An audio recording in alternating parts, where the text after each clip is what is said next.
Hello, and welcome to Horror Rewind. This is Kelly Florence, And I'm Meg Hofdahl. and today we're talking about all sorts of things horror. Of course, what else would we talk about? Someday they're going to tune in and we're just going to be like, we're going to talk about all things frogs. And You know, we'll become a lizard and frog podcast. I wouldn't put it past us because, the way your house is looking, it basically is a jungle. Yeah, we've got a frog, we've got a bearded dragon, we've got crabs and fish. This is just my life now. I only have one pet, and he's the bane of my existence. So it's fine. He keeps breaking out of our fence, which it's a Yeah. nice fenced-in backyard, plenty big for a chihuahua to roam around, but it's not good enough for him, and I have to talk to strangers on our ring. I wonder what he's trying to break out for. Like, is there a pretty girl chihuahua with long eyelashes across the street, like blinking at him? Or like what is it? I don't What do know. you think? If I wish that we had that invention from SNL when Scarlett Johansson put the thing on the dog Oh, and she could hear what it was thinking. I wish we yes. had that so we knew. Maybe that would answer everything.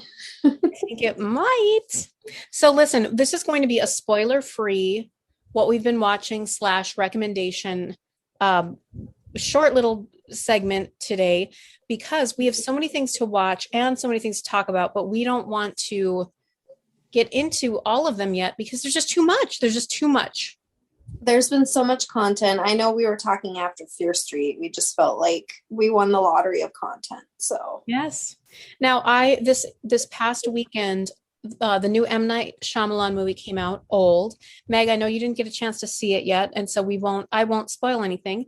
I know some people really didn't like it. I did enjoy it, and I spoke to a couple other people whose opinion I respect, and they too enjoyed it, and they don't know why it's oh, getting so much hate. So really? Yeah, it seems very polarizing. It seems like it's either love or hate. So I'm interested to see it. Almost kind of makes me want to watch it more. So I don't think this is exactly. bad for M. Night Shyamalan. No, I think he's going to be fine. Mm-hmm. And even a bad quote unquote M. Night Shyamalan movie is better than a lot of other things that I could be Yeah. watching. But this, I would not say this was bad. So Okay. So the premise, without giving too much away, is basically like these people are on an island and they're aging really fast, right? yes. And so there's so Okay. much science in it.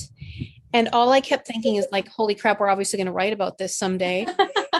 Yeah, that's a good idea. I bet it would be a good one. The And I won't science of old and I won't tell you aging. about all of the scientific concepts therein because that would give it away. But there's more Yeah. than just that. It's very layered, it's Okay. nuanced, it's relevant, timely, and it's if you don't leave that theater thinking about reflecting on your own life, Oh. maybe you've missed the point of the movie. I don't know. Oh, interesting. That's just my Okay. opinion, but that's what I have to say about Okay. that. Now, tell me Interesting. something that you've watched that maybe I haven't seen. Oh boy. Well, let's see. I've been watching some older stuff. I just sometimes I want like that comfort. So I watched the original Creep Show the other night and I watched what else did I watch? Oh, Maximum Overdrive.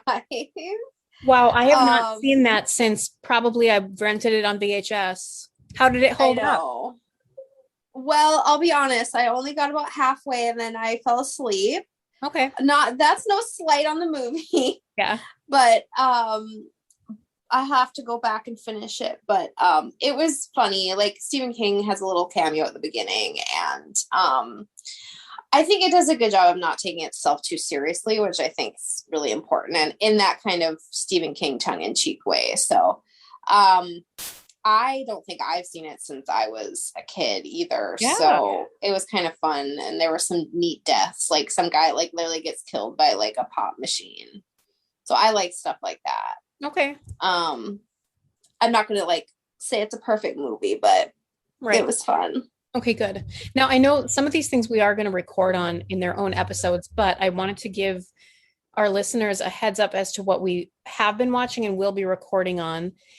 We've been watching the TV show Evil. I was alerted to it during Yes. the pandemic because it was on Netflix, so I got to binge the first season, and season two is out now. It's Paramount Plus, and we've been enjoying it. We're not Yeah. giving any spoilers. No, no spoilers right now, but we will do an episode on the first, I guess, the first season and what so far has aired of the second season. So, yeah, I'm excited to talk about it more in depth. It kind of has like an X-Files feel to it a lot of times.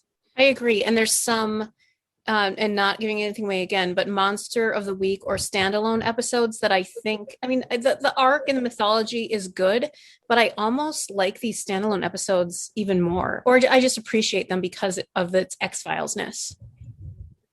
Well, yeah, and I think with X-Files, it's like I mean, I think when people look back on the X-Files, they tend to remember the really good standout standalone episodes. Like those are the ones that, the mythology was fun, but it's those standalone episodes that like are the, I don't know, the favorites. Yes.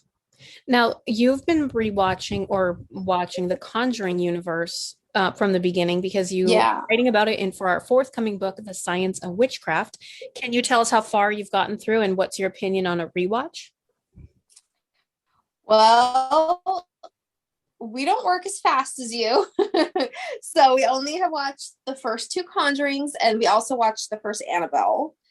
I have been enjoying it. I think that it's fun. Anytime you can watch it through your kid's eyes is fun because he's been enjoying, like, after we watched the first one, he wanted to look up like all the history of like, what's real and what wasn't. And it was kind of fun because we kind of had a discussion about, how much of a movie is real and how much of it isn't. Because I think, he's like, he sees it's based on a true story and it's like, wait a minute, what?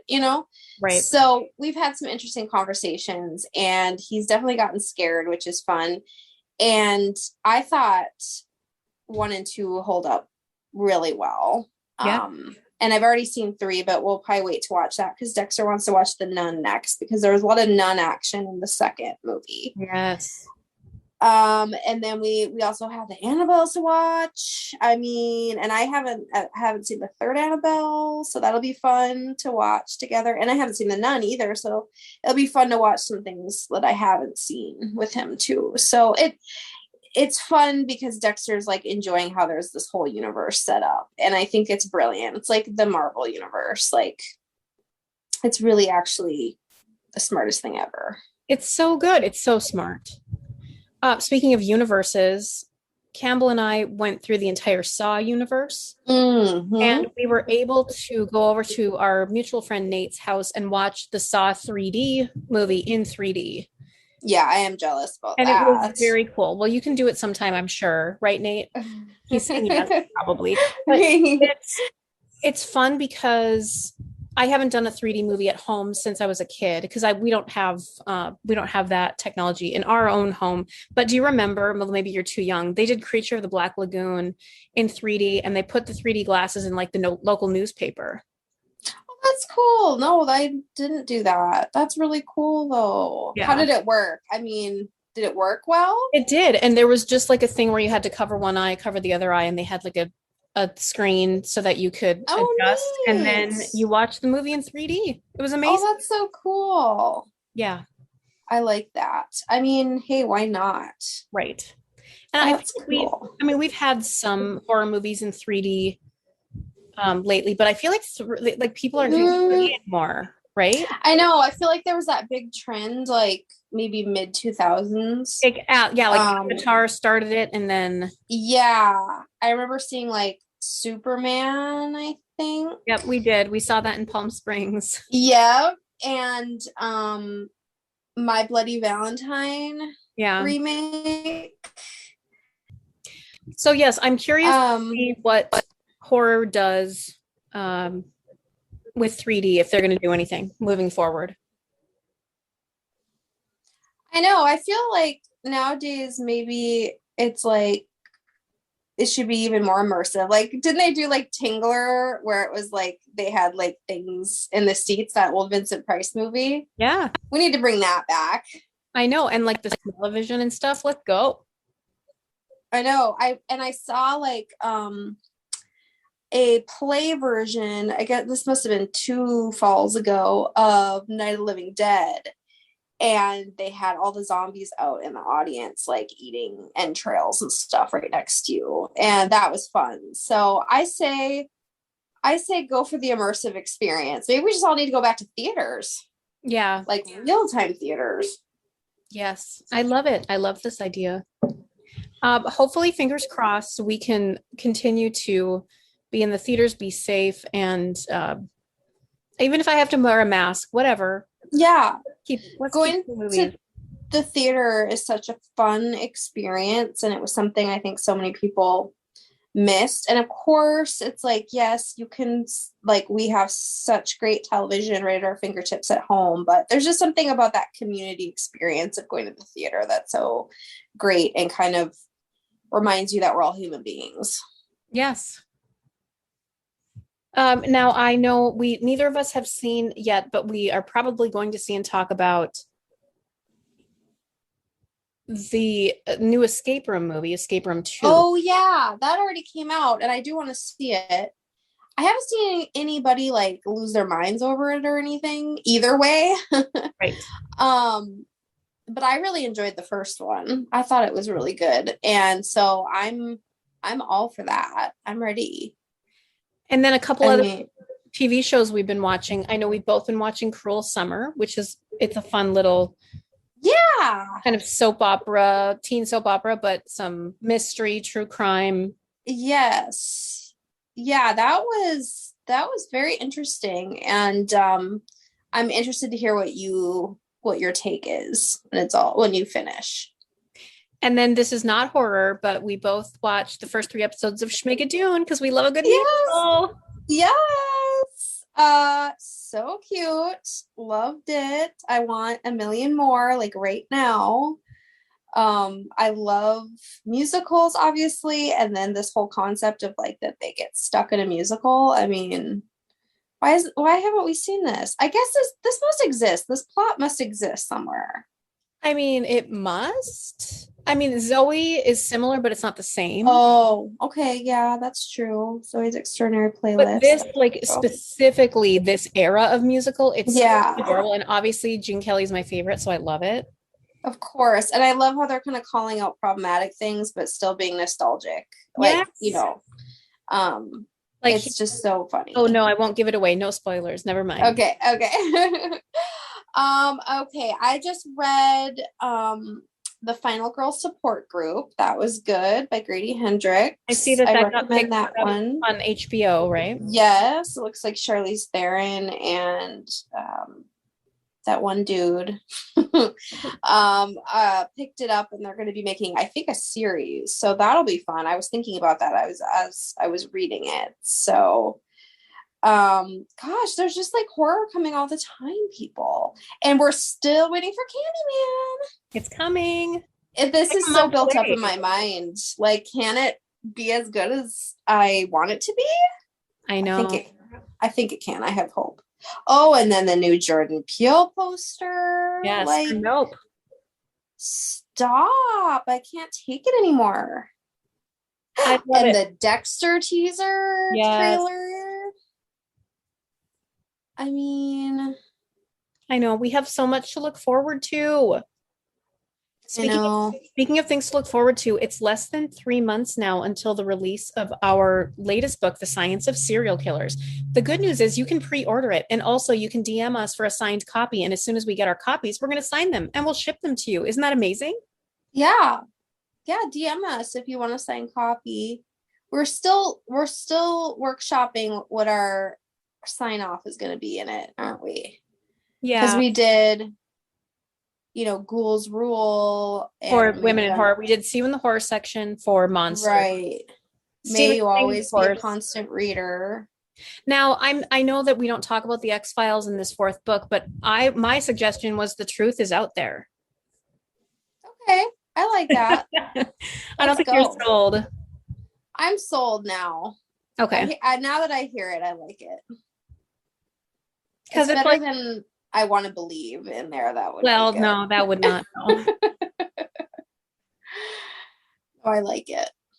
So, and the truth is out there, and we discovered through our research a lot of disturbing and fascinating facts. And just so you know, it's as we've mentioned before, it's very respectful, and we do not put serial killers on a pedestal. We're talking about the science behind uh, the movies that were inspired by these true crimes. So I mean, we talk about April, I serial killers, but we don't like, we're not like, oh, they're just misunderstood.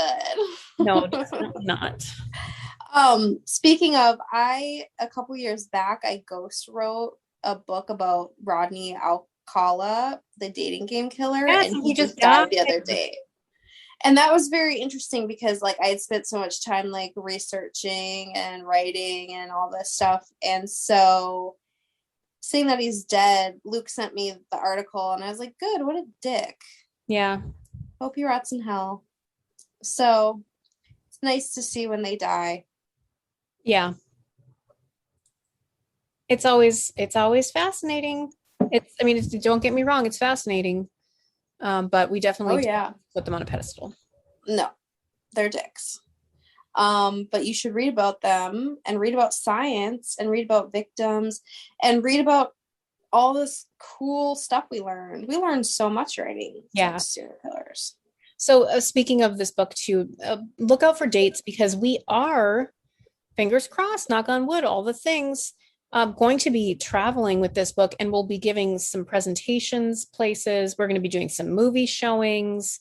We'll be doing some book signings, and we're always up to meet and talk to fellow horror fans, true crime fans, all the things. Yeah. Oh yeah, we love it. And if you have, a local place that you think would love to have us, let us know for a book signing or a movie showing / book signing or whatever.